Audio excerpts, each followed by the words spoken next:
Good morning. It's an honor to be here today. Thanks to Best NC for having me. I have 10 minutes, so I am going to make the most of it. So let's have some fun.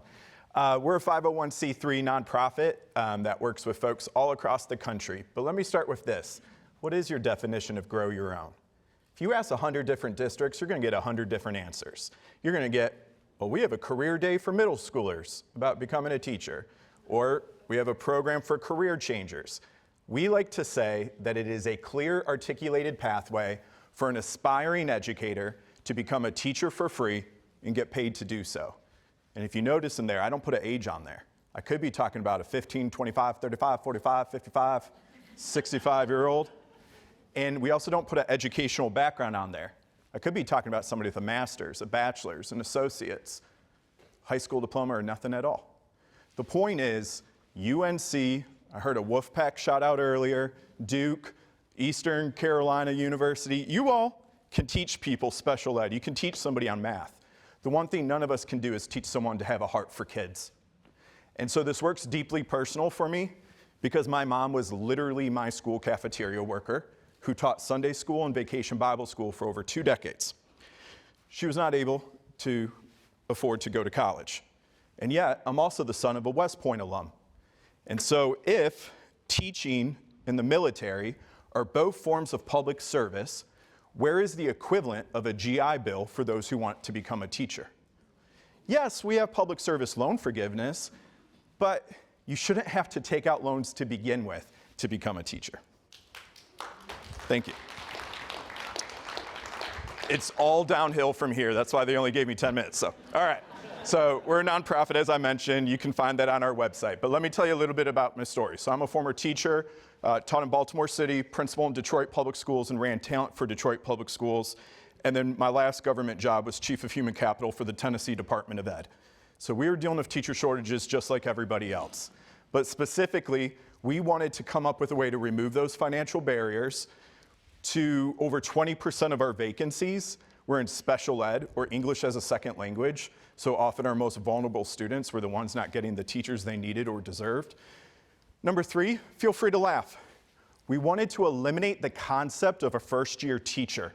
How could we better prepare you to be more than day one ready? We also had significant educator diversity issues, and now that I don't work in government, I'm allowed to speak a little more freely.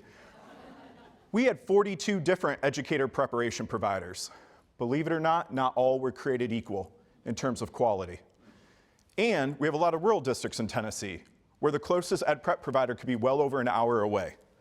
So what we did was we launched a competitive grant, our Grow Your Own grant, for ed prep providers. But in order for them to apply, we had certain non-negotiables in place, and they had to have a letter of commitment from a district or a consortium of districts. And specifically, those non-negotiables were absolutely no out-of-pocket costs for the candidate, so tuition, books, fees, licensure assessments had to be covered. Number 2, everyone had to graduate dual endorsed in either special ed or English as a second language. Just to be clear, Tennessee is a local control state, so you could pick elementary, you could pick secondary math, but you had to add special ed or ESL to that. Third, we only did 15 weeks of student teaching or clinical internship experience. So we said minimum 2 years if you're getting a bachelor's degree, or minimum 1 year if you're getting a master's degree. Our big bet was more time under the mentorship of an experienced teacher who is the teacher of record would better prepare you to take over a classroom of your own one day. We also had districts be more intentional with selecting candidates of diverse backgrounds. And then, as I mentioned, we had 42 EPPs. We ended up being a little more selective with that. So this competitive grant led to 65 of our districts partnering with 14 different EPPs to have just over 670 folks be able to become a teacher for free and get paid to do so. Our total investment was only $6.5 million, meaning we were able to get the cost of a degree down to under $10,000 per person. That's the big thanks. That's the big difference when a state leverages its economies of scale, and I can talk more about that later. Come grab me. We also had 14 of the 42, so it was the higher performing ed preps and candidates of more diverse backgrounds now going to them. And specifically, due to that increase in the length of student teaching or clinical internship experience, that is when I was approached about this sounds a lot like an apprenticeship. And to those who hopefully can relate, I said, what's an apprenticeship? I had no idea. So if anything you take away from this, if I can figure it out, you can figure it out. So it took us 2 presidential administrations. I wrote 4 different applications. So third time was not the charm. And we had 15 letters of national support.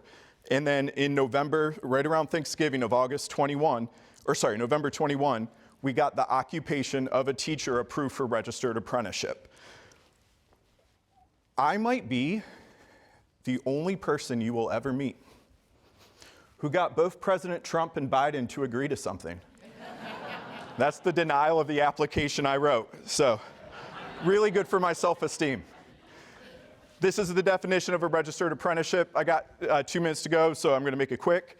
I'm not going to read this out, but most people, as they read it, they say, David, it sounds like what you're saying is a registered apprenticeship is an apprenticeship that is registered.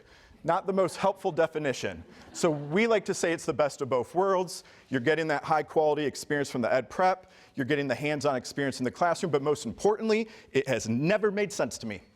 Why do I pay tuition to a university to provide free labor to a school district, and we call that student teaching? That has prevented thousands, if not tens, if not hundreds of thousands of individuals from reaching their God-given potential. So at a minimum, they must be paid during that student teaching experience. From the National Center for Grow Your Own lens, we believe it should be completely free, and we have accomplished that in over 20 states thus far. I'll go into more details, I think, as part of a panel on these, but there's a lot more in here that I'd love to be able to hit on, but basically leverage that economies of scale to drive down costs, while also saying, I want to see you teaching the science of reading, or high quality instructional materials, or whatever the values and priorities of North Carolina may be.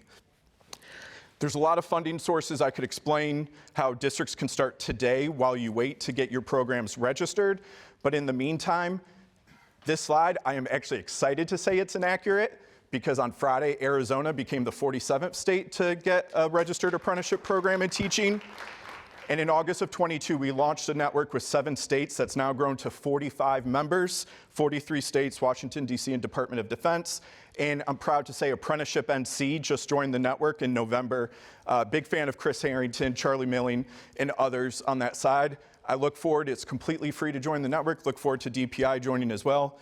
And with that, please contact us anytime, and look forward to talking to you all while I'm here. Thank you very much.